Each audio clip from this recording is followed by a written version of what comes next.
Wipe down the door frame surface to remove any dust or moisture. Apply the ZipWall double-sided tape to all 3 sides of the door frame.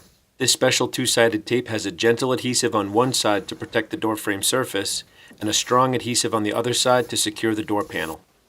Once you've applied the gentler tape to the door frame, peel away the paper backing to expose the stronger adhesive. Unfold the plastic door panel and position it over the door frame so that the bottom touches the floor. If the black line under the ZipWall logo is parallel to the top of the door jamb, the door will hang properly. Press apply the plastic to the tape on all 3 sides of the door frame and unzip the pre-installed, pre-cut heavy-duty zippers. Poke the sharp tips of the flap hooks through the plastic sheeting, one on each side, just above head height. Now you can roll the door flap up and hang it in place to allow for easy entry or exit when setting up or tearing down the job site. To reseal the doorway, simply drop the flap down and zip it closed.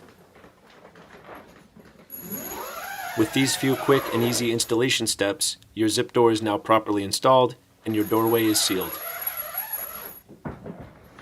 When the work's done, just remove the zip door panel and tape and properly dispose them.